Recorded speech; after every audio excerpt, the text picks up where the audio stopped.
15장까지 계속 반복되는 게 있습니다. 바로 이름과 족보에 관련된 이야기입니다. 아주 잠시 소개하자면 역대상 1장 1절에서 5절까지 말씀을 잠깐 보자면 아담, 셋, 에노스, 게난, 마할랄렐, 야렛, 에노, 무드셀라, 라멕, 노아, 셈, 함, 야벳은 조상들이라. 야벳의 자손은 고멜과 마곡과 마데와 야한과 두발과 메섹과 디라스요. 익숙한 이름, 예를 들면 아담이나 에녹, 노아 등 아는 이름도 등장하지만 그 외에는 대부분 알 수 없는 족보와 이름이 조금은 지루할 정도로 계속해서 반복적으로 나열되는 것, 우리는 말씀을 통하여 알 수 있습니다. 2장을 가면 좀 형편이 나아질까요? 그렇지 않습니다. 익숙한 이름도 등장하겠지만 여전히 대부분 낯선 사람들의 이름과 족보가 계속해서 등장합니다. 이러한 낯선 이름과 족보가 1장부터 무려 9장까지 계속 반복되는데 대략 그 중간 어디쯤에 우리가 읽은 야베스의 기도에 관한 내용이 기록되어 있습니다. 그래서 야베스에 관한 본문을 읽을 때 마치 사막 한가운데를 걸어가다가 오아시스를 만난 그런 느낌마저 들게 하는 본문이기도 합니다. 그런데 왜 알 수 없는 이름들과 족보의 이야기를 쭉 기록하시다가 갑자기 야베스의 기도에 관하여서만 특별하게 다루고 있는 것이겠습니까? 여기엔 어떤 하나님의 특별한 메시지가 담겨 있지 않나 싶은 생각이 들었습니다. 이러한 궁금증을 가지고 말씀을 묵상했는데 사실 야베스의 이야기가 중심으로 앞뒤로 족보들이 마치 감싸고 있는 그런 형태가 아닐까. 그래서 마치 빵 사이에 안고 혹시 들어간 거 보신 적 있나요? 마치 그런 것처럼 이 야베스의 이야기가 안고와 같은 그런 기능이 있지 않을까라는 그런 재미있는 생각도 하면서 설교를 준비했습니다. 그래서 오늘은 우선 야베스의 기도에 담긴 내용, 그 의미들을 먼저 살펴보고 왜 이 족보 한가운데, 이 수많은 족보 한가운데 야베스의 이야기가 들어갔나, 이 부분에 대해서도 마지막에 가서 함께 좀 다뤄보겠습니다. 먼저 야베스의 이름에 대한 기원에 대해 성경은 아주 간단하게 소개하고 있습니다. 우리 9절 말씀 다시 한번 보겠습니다. 다시 함께 읽겠습니다. 야베스는 그의 형제보다 귀중한 자라.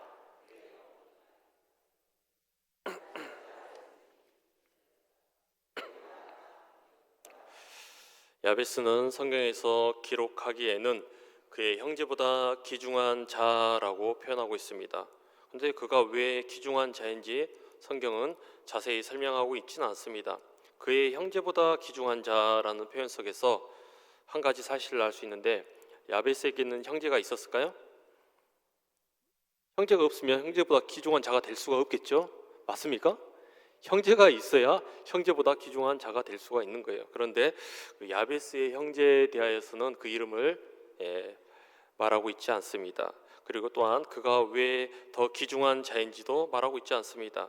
인간 저자를 통해서 성경을 기록하게 하신 하나님께서 그저 야베스를 귀중한 자라고 정의하실 뿐입니다. 그의 이름이 야베스인데 그 이유에 관하여서 9절에서 수고로이 낳았기 때문에 그의 어머니가 이름을 야베스라고 지었다라고 그런 사실을 확인할 수 있습니다. 야베스라는 이름은 원래 야차브라는 동사에서 가져온 말인데 감정적인 슬픔과 육체적인 고통에 통틀어서 사용되어지는 그런 단어입니다. 아마도 야베스를 낳을 때 그 출산의 과정이 순탄하지 않아 큰 고통 속에서 야베스를 출산했을 수도 있을 것이고, 혹은 야베스가 태어날 쯤에 야베스의 가정 가운데 뭔가 고통스러운 일이 생겨서 그 우한 가운데 야베스가 출산했을지도 모르겠습니다. 어찌 되었던 간에 고통 속에서 태어난 야베스의 출생에 관하여 9절에서 짧게 서술하고 곧바로 야베스의 기도의 내용이 10절에서 등장합니다. 우리 10절 말씀 다시 한번 한 목소리로 읽겠습니다. 야베스가 이스라엘께 아뢰어 이르되 주께서 내게 복을 주시려거든 나의 지역을 넓히시고 도우사 나로 환난을 벗어나 내게 근심이 없게 하옵소서 하였더니 하나님이 그가 구하는 것을 허락하셨더라. 야베스의 기도의 내용이 무엇입니까? 이스라엘의 하나님께 아뢰어 이르되 주께 내게 복을 주시려거든. 그리고 그 다음부터가 이제 기도의 내용일 것입니다. 그래서 본격적인 간구의 내용이 그 다음부터 등장하는데요. 나의 무엇을 넓혀달라고 합니까? 지역을 넓혀달라고 합니다. 기억하실지는 모르겠는데 예전 개역 한글 성경에는 지역이란 단어 대신에 다른 단어가 사용되었습니다. 혹시 아실까요? 지경이라고 이렇게 혹시 개역 한글 성경에는 그렇게 번역되어 있던 것 아마 기억하실 것입니다. 또한 꽤나 원문에 가깝게 번역된 바른 성경에는 이 부분을 저의 영토를 넓혀 주소서라고 번역되어 있기도 합니다. 그리고 주의 손으로 나를 도우사 나로 환난을 벗어나 내게 근심이 없게 하옵소서라고 기도합니다. 그렇다면 10절에서 야베스가 구하는 것은 몇 가지입니까? 무엇을 구하고 있습니까? 나의 지역을 넓혀 주옵소서, 지경을 넓혀 주옵소서, 영토를 넓혀 주옵소서. 아무튼 같은 내용이겠죠. 이걸 하나 기도하고 있고요. 또 다른 것은 무엇입니까? 주의 손으로 나를 도우사 환난에서 벗어나 근심이 없기에 하옵소서. 아마 이렇게 생각이 될 수 있겠습니다. 이 기도문이 짧지만 사실 우리에게 가장 익숙하고 잘 알려진 기도문이기도 합니다. 저는 이 야베스의 기도를 일상적인 삶 가운데서 많이 그리고 자주 접하곤 합니다.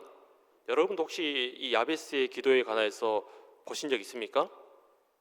저는 바로 불과 얼마 전에 그 짜장면을 먹기 위해서 한 가게를 들어갔는데요. 그 짜장면 가게에서 이 문구를 보았습니다. 나의 지역을 넓혀 주옵소서. 이게 액자로 해서 가게에 붙어 있는 것을 본 적이 있습니다.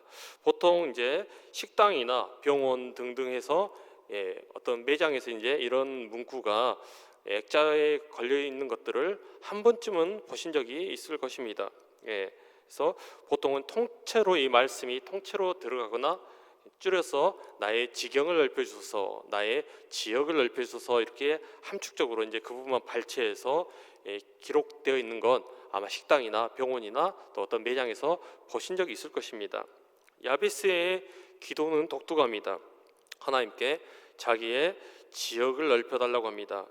여기서 지역은 게불이라는 히브리어 단어를 사용하는데 이 단어는 구약에서 대략 241번 가량 사용되는데 그 용례에 있어서 대부분 물리적 땅의 경계 또는 영토로 사용되는 단어가 바로 이 게불이라는 단어입니다. 그래서 번역상 땅의 경계, 지경 그리고 지역, 영토 다 틀린 말이 아닙니다. 뭐라고 해석하든 크게 상관은 없지만 가장 중요한 것은요, 영토가 되었든 지역이 되었든 간에 야베스가 이를 넓혀 달라는 데에 있습니다. 그런데 이 기도에 관하여 하나님은 응답해 주실까요? 응답해 주십니까? 역대상 4장 10절 마지막을 보면요, 그가 구한 것을 허락하셨더라. 이것은 무슨 말씀입니까? 응답을 해 주셨다는 것입니까? 하지 않으셨다는 것입니까? 응답을 해 주셨다는 것이겠죠. 저도 응답해 주셨다고 그렇게 믿습니다. 그런데 이제 응답해 주셨다고 보는 것이 타당한데, 그런데 저는 이 본문이 도무지 납득이 안 되는 거예요. 아무리 봐도 이 본문을 살펴봐도 왜 응답해 주셨을까? 이게 납득이 안 되는 것입니다. 사실 이런 기도를 하고 있는 야베스도 저는 이해가 되지 않았습니다. 저는 이해가 안 됐어요. 그 기도를 들어주시는 하나님 또한 이 말씀을 처음 접했을 때 사실 이해가 되지 않았습니다. 땅에 대하여 잠시 이야기를 나눠볼까요? 우리나라 땅의 총 면적은 10만 339제곱킬로미터, 가량 된다고 합니다. 이것을 평수로 환산하면 대략 304억 평 된다고 합니다. 그런데 이 땅이 어떻게 분배되어 있는지 혹시 아십니까? 대한민국 1%의 사람이 대한민국 땅의 몇 프로를 가지고 있을까요? 대략 57%를 가지고 있다고 해요. 100명 중에 한 사람이 우리나라 전체 땅의 1%가 57%를 가지고 있다고 해요.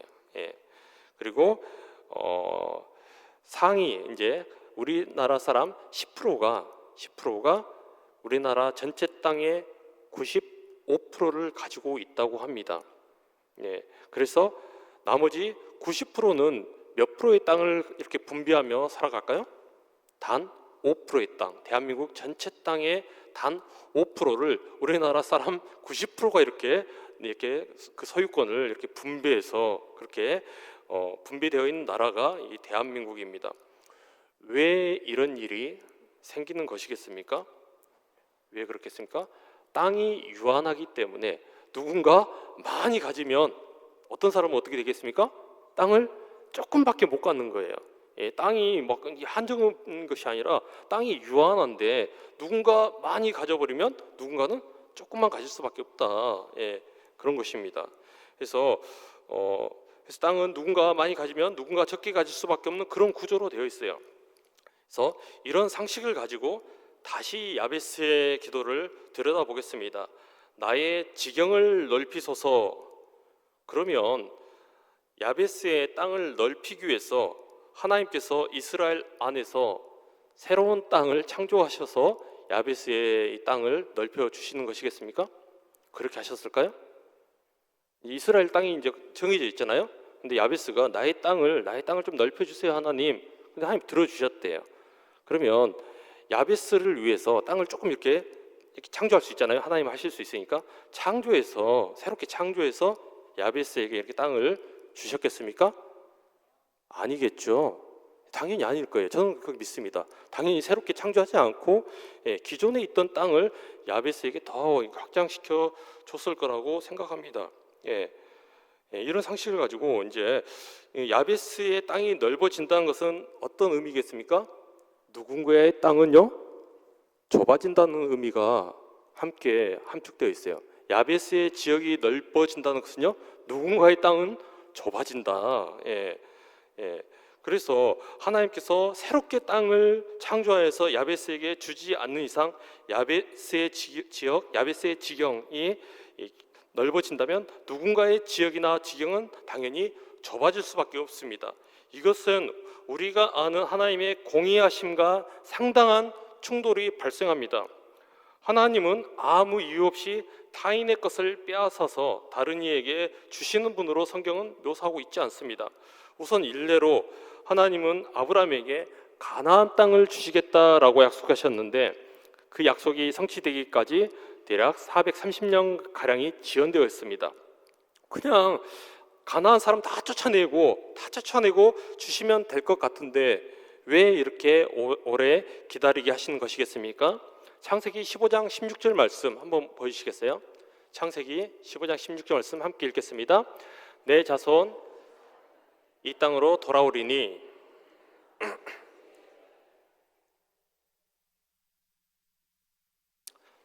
하나님은 공의로우신 하나님이시기에 아무리 이방 민족이라 할지라도 아무리 족속의 땅이라 할지라도 아무 이유 없이 빼앗아서 줄 수 있습니까? 줄 수 없습니다. 이것은 하나님의 공의에 어긋나는 일이기 때문입니다. 그래서 뭘 기다리시는 것입니까? 아무리 사람의 제약이 찰 때까지 계속해서 기다리시다가 충분히 이제 제약이 차서 심판받아 마땅할 만한 그때가 되어서야 비로소 이 가나안 족속들을 심판하시고 그 땅을 이스라엘 백성에게 주신 것입니다. 이게 하나님의 공의입니다. 이방인의 땅이라고 할지라도 함부로 이렇게 빼앗아서 주지 않으세요. 하나님은요. 그런 분이십니다. 말씀 좀 더 볼까요? 신명기 19장 14절 말씀입니다. 제가 읽겠습니다. 내 하나님 여호와께서 내게 주어 차지하게 하신 땅 곧 내 소유가 된 기업의 땅에서 조상이 정한 내 이웃의 경계표를 옮기지 말지니라. 뭘 옮기지 말라고 합니까? 경계표를 옮기지 말라고 합니다. 왜 그렇습니까? 그 땅은 하나님께서 주신 땅이기 때문에 그 땅을 막 넓히거나 경계표를 옮긴다는 것은 땅이 막 넓어지는 거예요. 근데 이것을 금하셨습니까? 허락하셨습니까? 하나님은 정확하게 금하고 계십니다. 신명기 17장 17절 말씀 한 목소리로 함께 읽겠습니다. 그의 이웃의 경계표를 옮기는 자는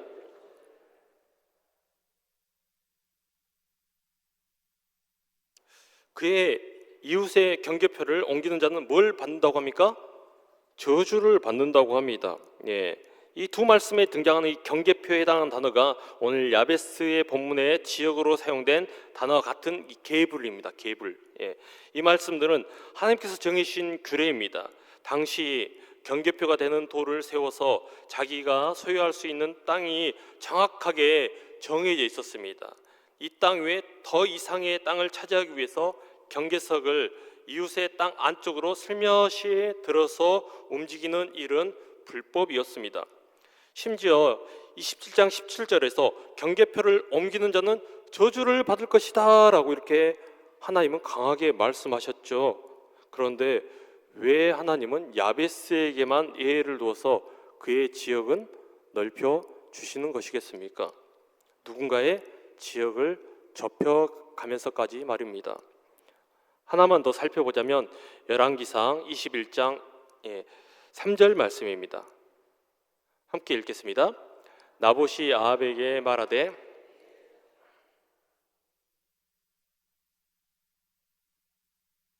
이 부분은 아합이 돈을 주고 나봇의 포도원을 살려고 할 때 나봇이 했던 말입니다.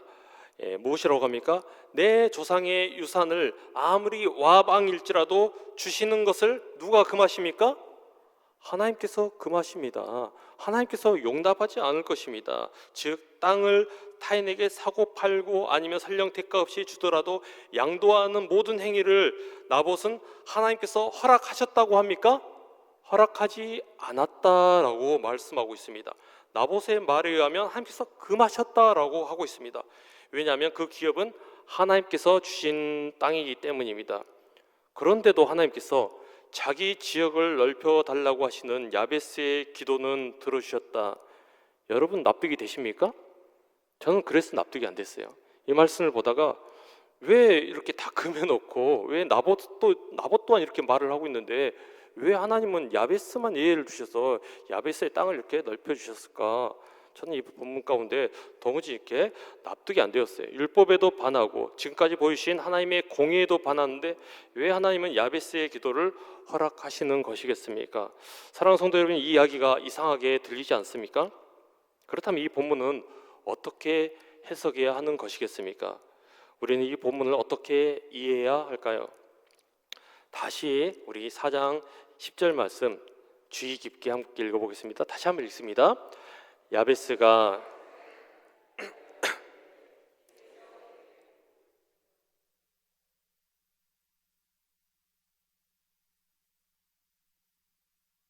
근심 없게 하옵소서 하였더니 하나님이 그 구하는 것을 허락하셨더라.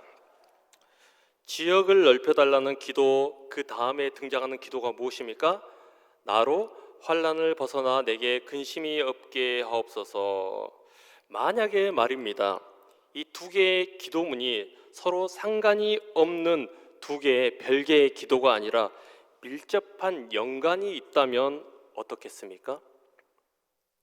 지역을 넓혀달라는 기도하고 나의 환난을 벗어나게 해달라는 기도가 사실상 밀접한 연관이 있다면 어떨까요? 히브리 문학에는 자주 쓰이는 평행법이라는 구조가 있어요. 평행법. 앞문장과 뒷문장이 별개처럼 다루는 것이 아니라 연결지어서 하나의 의미로 확장시켜 나가는 그런 형태의 그런 문법을 말을 합니다. 설명이 조금 어렵고 잘 와닿지 않지만 그런데 제가 놀라운 사실을 발견하게 되었습니다. 제 아들이 이제 12살인데요. 히브리 평행법을 알고 있더라고요. 깜짝 놀랐습니다. 깜짝 놀랐어요.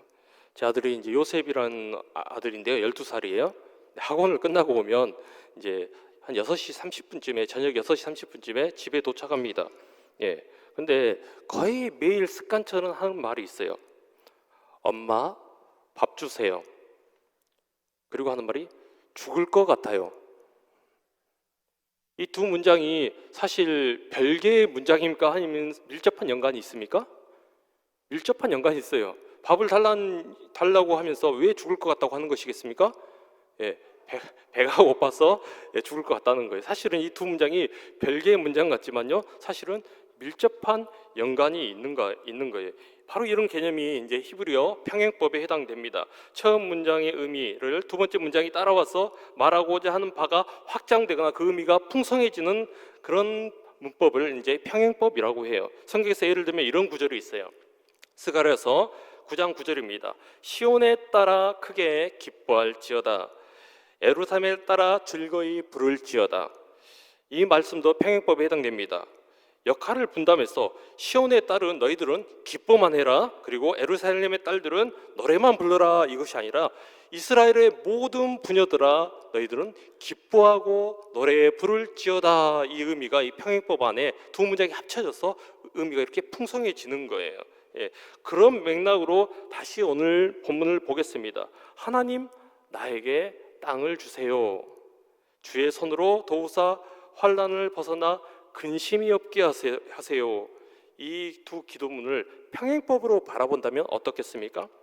야베스가 겪고 있는 환난, 근심, 어려움의 원인이 무엇일까요? 뭐가 없어서 발생한 원인일까요? 땅이 없어서, 땅을 잃어버려서, 땅을 빼앗겨서, 땅을 잃어버려서 발생한 고난이지 않을까. 평행법을 바라보면 그렇다는 거예요. 평행법으로 바라봤을 때 쉽게 오늘 본문을 표현하자면, 하나님 저에게 땅을 주세요. 하나님 너무 힘들어요. 나를 도와주세요. 이 기도를 하고 있는 것입니다. 그렇다면 왜 하나님께서 야베스의 기도에 응답하여 지역을 확장시켜 주는지가 명확하게 이해가 됩니다.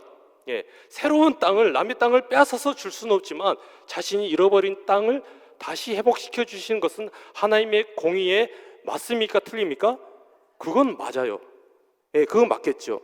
남의 땅을 이렇게 뺏어서 줄 수는 없겠지만 자신이 잃어버린 자신의 소중한 삶의 영토를 다시 회복해 주라는 기도에 응답하시는 그 하나님은 우리가 충분히 납득할 수 있고 이해할 수 있게 되는 것입니다. 유대 사이에서 합법적으로 나의 지역을 넓히는 방법은 잃어버린 자가 자기 기업을 다시 회복하는 것일 것입니다. 내가 기업으로 받은 땅이 가난한 형편이나 빚의 채무나 혹은 강한 자의 힘에 의해서 누군가에게 땅이 넘어가거나 빼앗기거나 모종의 이유로 잃어버렸을 때 그 잃어버린 땅을 다시 찾기 위해서 간구함에 하나님이 응답하셨다면 하나님의 공의에도 아무 문제가 없고 이 기도에 응답해 주시는 하나님의 역사하심에도 아무런 문제가 없게 되는 것입니다.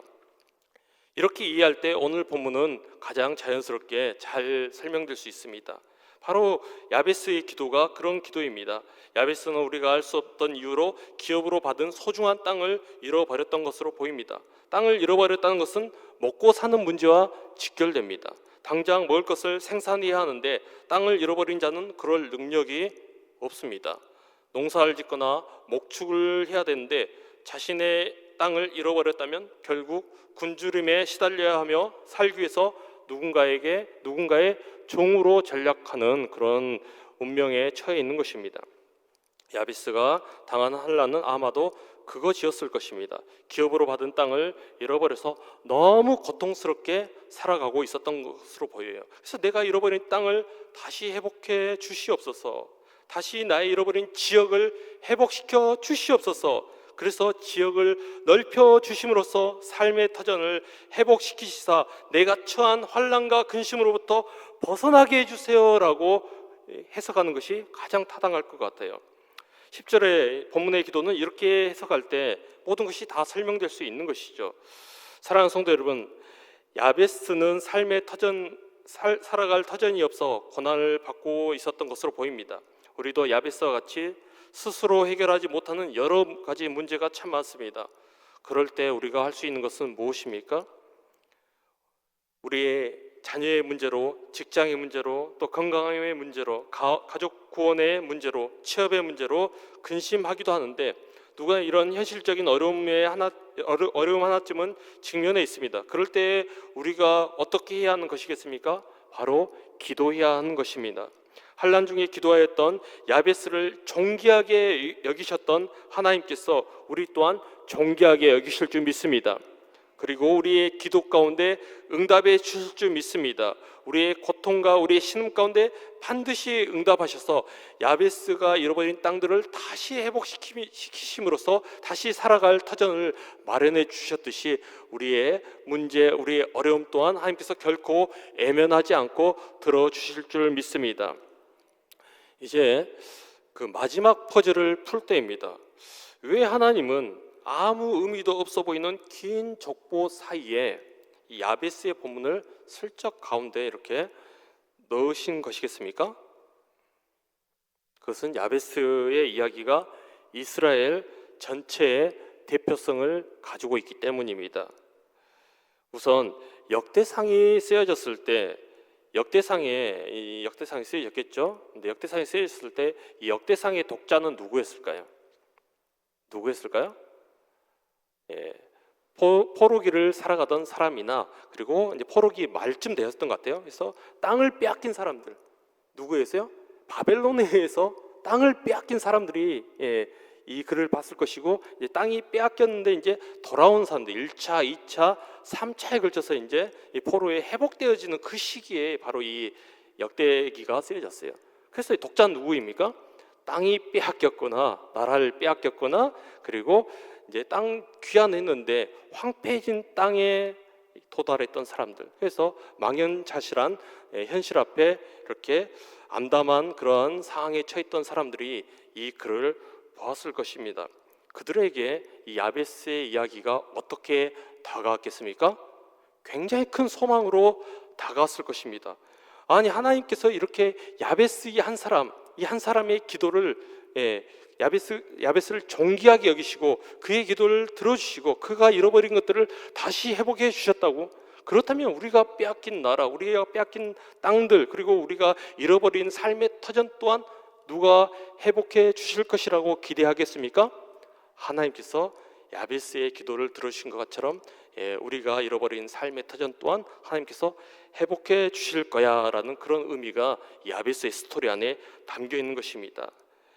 그래서 이스라엘 민족이 바벨론에게 나라가 빼앗겨 또 포로로 끌려와 비록 힘겨운 삶을 살아가고 있었지만 때가 참에 마침내 그들이 돌아오게 되고 자유케 하시겠다는 그 회복의 약속의 복선처럼 야베스의 스토리를 하나님께서 사용하고 있는 것입니다. 이는 과거 한때의 이야기로 끝나지 않습니다. 하나님께서 야베스의 형편을 아심과 같이 오늘을 살아가는 새로운 언약 백성인 우리 모두의 어려움과 기도 제목을 하나님께서 잘 알고 계실 줄 믿습니다. 하나님께서 야베스를 존귀하게 여기듯이 우리 모두를 존귀하게 바라보고 계십니다. 야베스의 기도에 주목하셨듯이 우리의 기도 가운데 주목하고 있습니다. 우리에게 요구되어지는 것은 하나님을 바라보는 믿음입니다. 야베스는 다른데 도움 구할 데가 없어서 오직 바라볼 뿐이 오직 의지할 뿐이 하나님밖에 없어서 하나님께 간절히 기도하고 구했습니다. 우리도 우리의 의지가 되시는 하나님을 바라볼 때입니다. 또한 나라를 빼앗긴 이스라엘을 때가 참에 다시 일으키시고 회복시키셨듯이 우리를 삶의 복잡한 문제와 어려움에서 건져주시고 다시 일으켜주실 하나님을 기대하며 간절히 간구하는 그 믿음을 하나님께서 우리 가운데 요구하고 계십니다. 하나님께서 자기 백성을 사랑하시고 존귀하게 여기심을 믿고 간절히 기도함으로 하나님 주시는 회복과 치유의 역사를 경험하는 모든 성강의 성도가 되시길 축원합니다.